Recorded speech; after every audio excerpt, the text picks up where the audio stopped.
What would be the top 3 back exercises if you could only pick 3 for the rest of your life?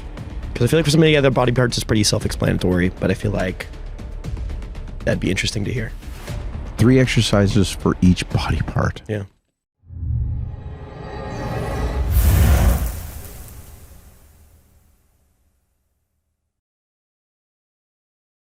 Any specific tips that you would give to somebody who's training over the age of 50? Anything you would do differently compared to when you're younger?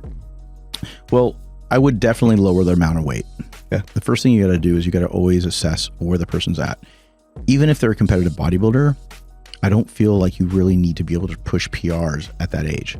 Even when you get into your 40s, I would really stop doing the extreme weight, because we can go down a lot of roads with this, but if you're a person who just really starts to swing a lot of your weight around, you're more likely to either tear a muscle or you're more likely to hurt yourself. And then you're going to end up being really, really depressed because you can't be able to train for months and sometimes up to years, depending on how bad the injury is. So cut back the weight, really get the mind muscle connection going, use exercises where you really focus on those particular body parts that you're trying to grow the most, and try not to sit there and try to pick PRs every workout and every week. So it's more like training smarter, not harder in that situation? Yes.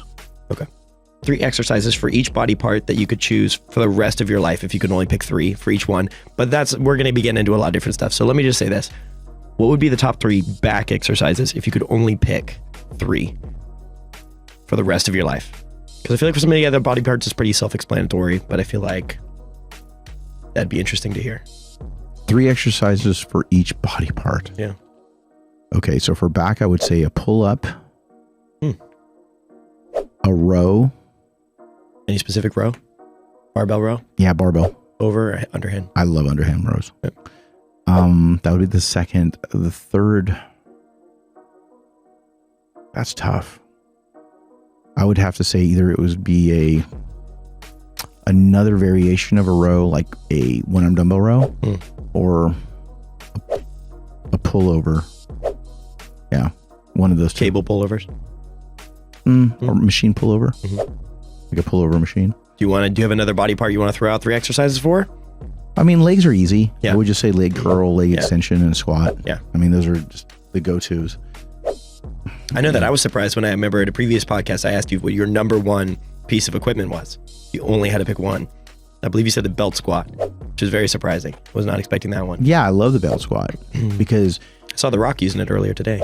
Was he? He posted it, yeah. Yeah, belt squat. I think the belt squat takes off so much pressure off of your back. Yeah. And I think a lot of these issues that a lot of people are talking about right now have to do with nerve endings that are being just literally crushed by people having back problems from heavy squats.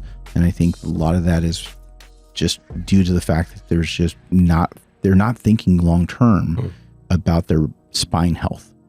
And I feel like all of you athletes out there, whether it's your males or females, you have to consider your spine as something that's very similar to, like, now a lot of coaches that are in the NFL and just in a lot of different professional athletes and sports. They look at shoulders and knees, and you have to look at your spine. I don't know why.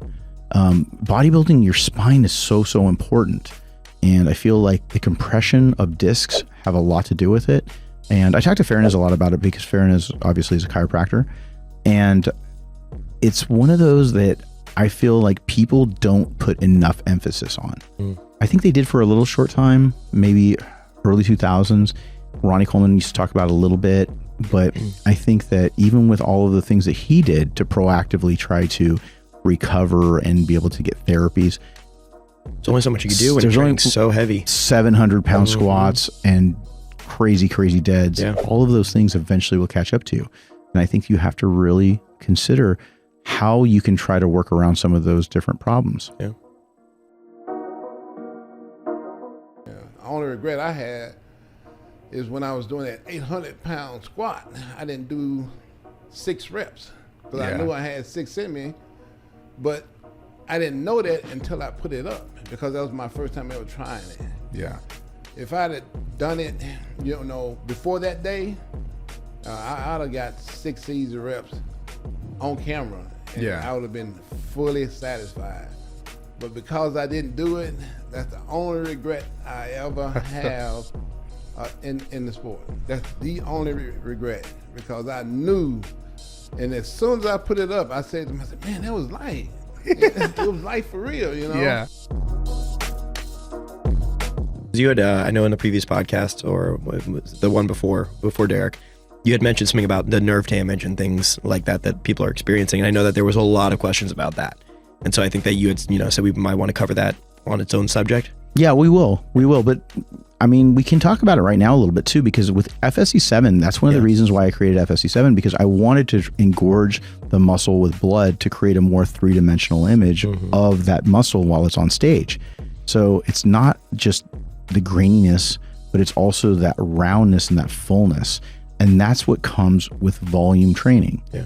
So the density comes from heavier weights, but if you limit that and you just make sure that you work within a guidelines of, it needs to be a certain amount of resistance. You can't just use light weights or medium weights. You got to use heavy, but without getting too crazy where you end up having a risk versus reward. So you'd be like, okay, now if I have to risk here, but the reward is here, then you got to be able to say, okay, is it really worth it for that extra 50 or 100 pound squat? How about if I just increase my reps another 3 to 5 reps? I'm going to get a lot more time under tension out of that. I'm going to get more mind muscle connection out of that. I'm going to be able to keep my form together. I'm going to be able to make sure that I'm not going to destroy my back or my knees. I'm less likely to get hurt. So many different things. And I feel like you have to really take all those things in consideration. And then when you do FSC7, then you have shorter rest periods. Yeah. So then you can really work on being able to try to do that. And then you do FSC7 supersets where you're doing 2 different exercises back to back to engorge the blood, the blood flow into that muscle so that you can stretch the fascia and get even rounder and fuller and just really trigger a hyper response.